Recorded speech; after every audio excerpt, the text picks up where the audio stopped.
to discuss and talk about issues in Africa that are rarely discussed. These issues are going to be controversial, and the answers you're going to hear also are going to be controversial. It is going to open a can of worms, dialogue that needs to be had. So first and foremost, I am going to start with home, which is Nigeria for me, and we are going to trickle down and talk about other African countries. So join us while we explore all the issues in Africa and how to solve them.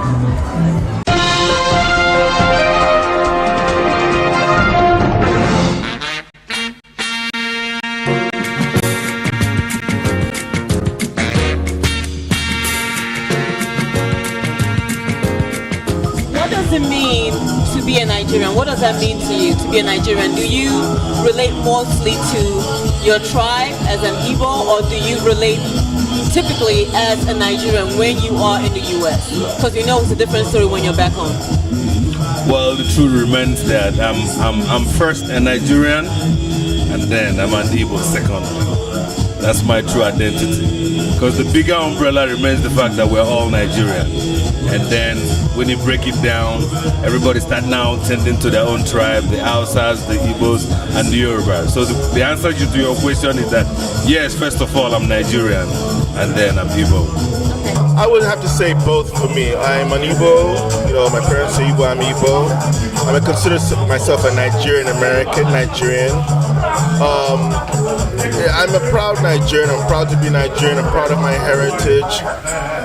You have folks who may not know what country they came from, African-American brothers and sisters, but at least we know, some of us know that these are the country that we came from, so we should be proud of our heritage, we should be proud of where we came from, regardless of whether your parent is Igbo, Yoruba, or different, if they come from different countries. Just be part of your heritage. I believe that we are what our parents are. Nigerian. Okay. So why is that? I mean, all those things are overblown, all these tribes, they're not, I don't really see that as any sort of, it doesn't mean much to me, quite frankly. So Nigeria's first. Nigeria has has a lot of educated people in the diaspora, and at home we like school, clearly, but all the education does not translate into how the country is being run. Nigeria, based on all the education, all the educated people that we have, we don't see that in the country. Why do you think that is? Actually, the problem we have today in Nigeria is a function of a whole lot of problems, not just education. Let's go back to how the days of our colonial masters, how power went from the British back to Nigeria and all that. So it's just a whole complicated issue. It has really not so much to do with education. We have seen people who went to school with PhDs and all that, they were empowered, they didn't really do so much. And we have seen people that have little or no education and they're doing better. So it's not really so much to do with education. Well, I understand that, but when you come to a country like America, for instance, we see how things are run. Not to say it's perfect. However, you see the people. Education enlightens you. It enlightens you to know that you have to not just take care of yourself, but the community as well. You have rich people in Nigeria that, instead of them donating or coming together to fix the road that goes to their house, they will rather buy a Jeep to drive on those bad roads. Why do you think that is? Most of us don't have a sense of community. This is my thing about this, okay, let's talk about America first. The fathers of this country, this great nation America, first of all, they love this country. If you've been in this country for a while, you discover that the first religion in America is to be an American. So they love this country so much. Let's go back to Nigeria now. Our leaders are yet to be passionate about loving the country, because you have to love to give. So it's not necessarily education. These guys don't really love Nigeria. Because if you love whatever you love, you give to it. You're passionate about something. Exactly. Whatever you're passionate about, you give your best in it. And if you look at the white folks, the way they lead the country is that they want to leave something behind. Well, for the most part, educated Nigerians in the diaspora, to me, do not necessarily have anything to do with Nigerians in Nigeria unless they're there.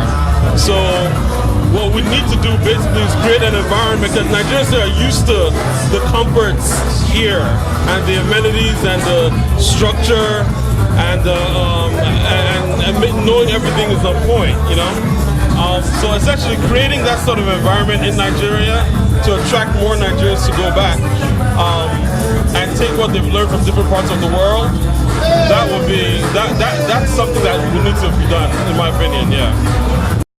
Why do you think Nigerians are so fraudulent? Why are we so fraudulent? All over the world, the first thing that Nigerians are known for is fraud. Why do you think that is?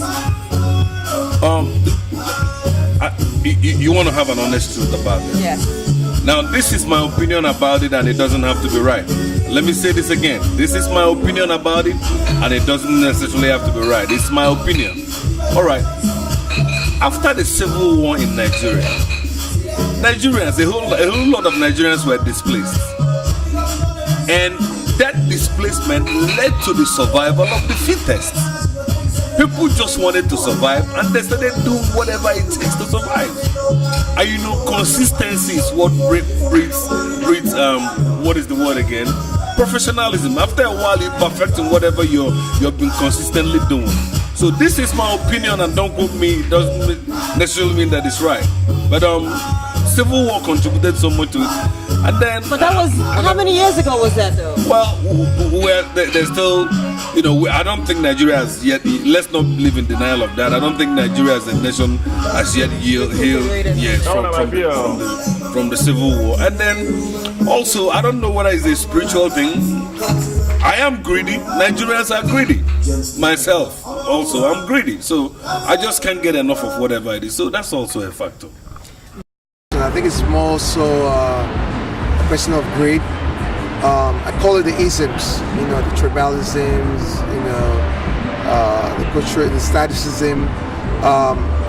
It's more like when you see someone do so well, you don't realize either how hard they worked to get it or how easy they got it, and you just want to be on the top.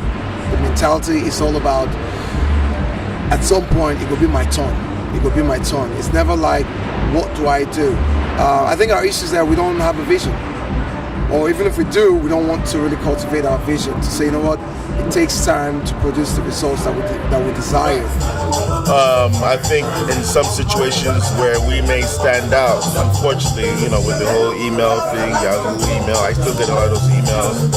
But I think that Nigerians get it better. I think maybe a lot of us might be doing it maybe a little bit overboard. It's not like we're the only ones, but why? I don't know.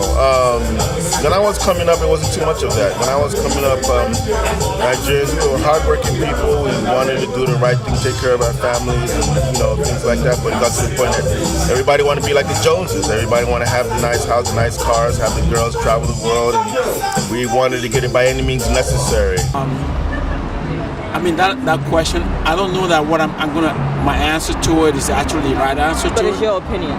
My opinion is that, I mean, I don't support it. I don't think there's no excuse for that. There's no excuse for that. But I think there's a need to really get our young people back to work. Put those brains back to work. I mean, it breaks my heart when I see young, bright college grads looking for work. You really want to give them the opportunity to get work, but I mean, you can only hire so much, right? So I think there's got to be a lot more opportunities for those people.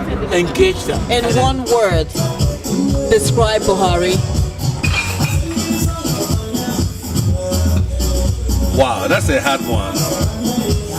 Just one word to describe Buhari for the past, he's been in office, what, a year now? Yes, one word to describe him.